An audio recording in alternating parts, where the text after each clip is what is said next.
I'm in Yogi Park and I'm going to be answering your questions. What is one thing you would tell them to prepare them to have a successful life in Japan? The first thing I would say is the most common jobs in Japan are AOT jobs.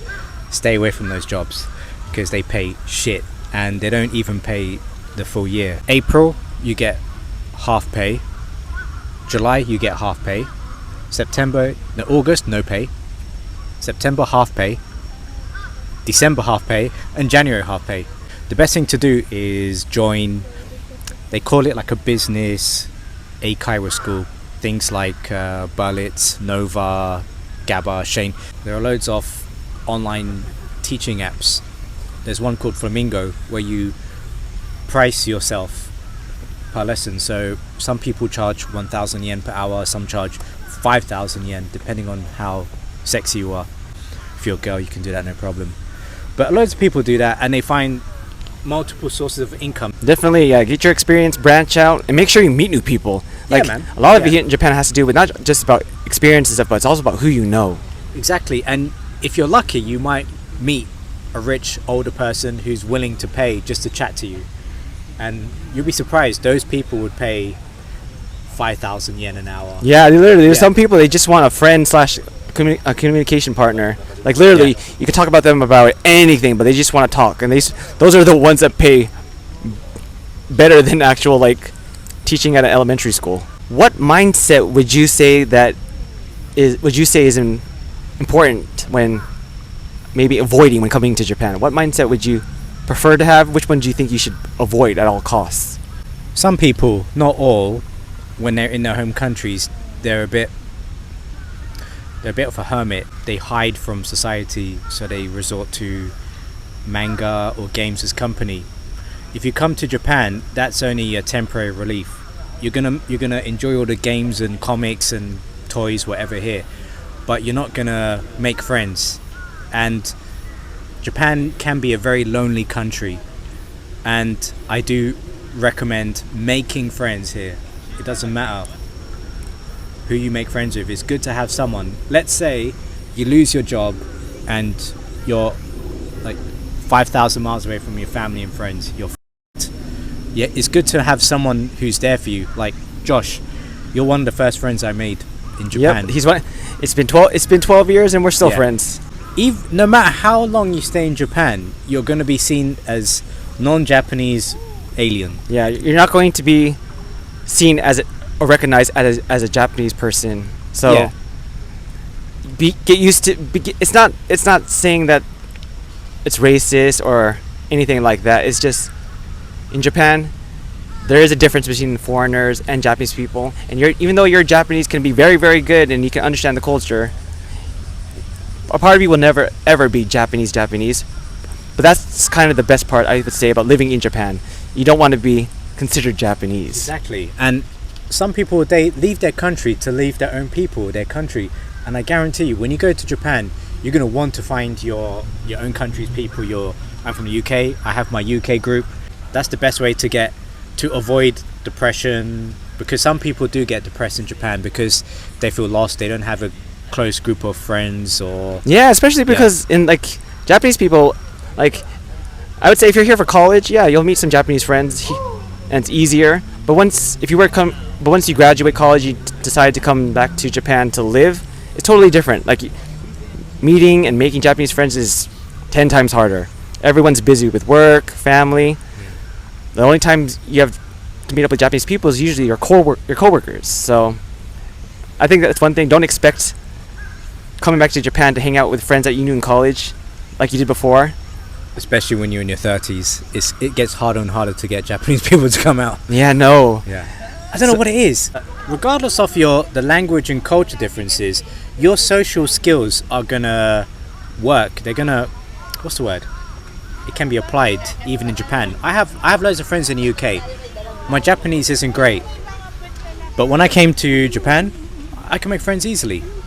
If you're in your country, if you're a bit antisocial, it's not going to be easy to make friends in Japan. I have my group of friends who I usually go out drinking with every 2 weeks, and I have you, We meet often, and I also have my Japanese friends. We meet maybe every 2 months. How would you compare dating in Japan versus the UK?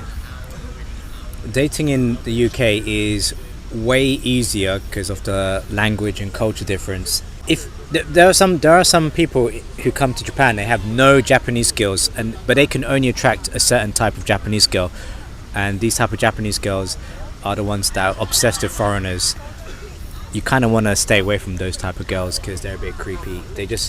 It's a bit like guys who have, they call it yellow fever. Well, these girls they have gaijin fever. It's the same thing. You just need to be careful of these type of girls. Yeah.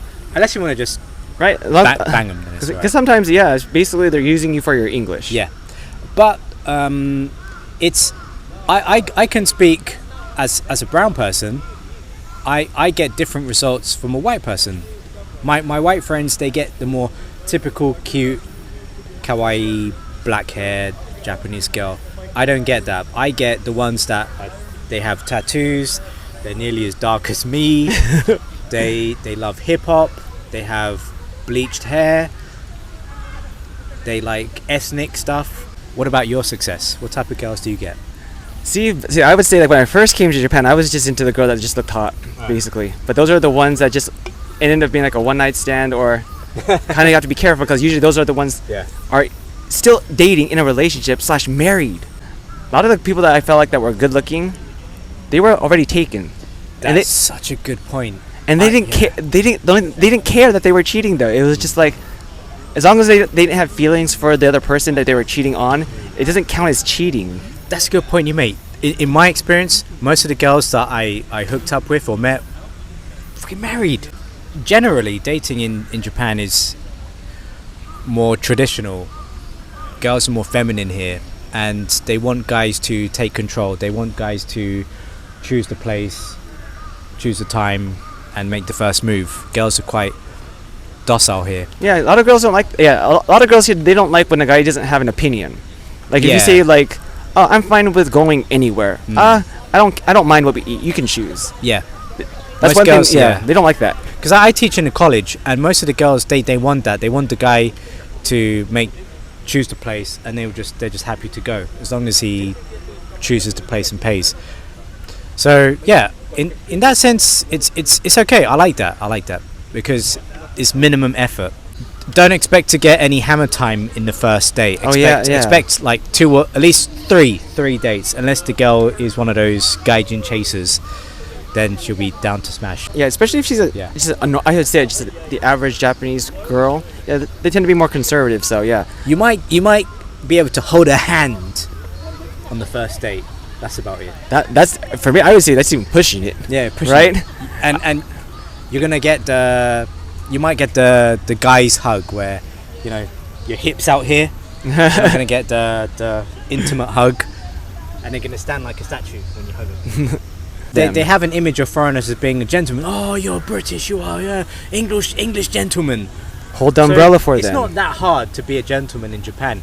They would have. Yeah, that's one good thing about Japan is that you can be a gentleman in Japan. They appreciate the doors being open. Yeah, it's kind of for them. It's kind of like a. What did you say? It's kind of like a for them it's like an alien situation because it's something that they don't experience all the time, right? Exactly. You opening the door, holding an umbrella for them, paying for their lunch, and please leave a good impression for us foreigners. Be that foreigner who opened the door and was doing like a ladies first, paying for them. Give us a good image. Don't be like one of those creepy foreigners who's too cheap.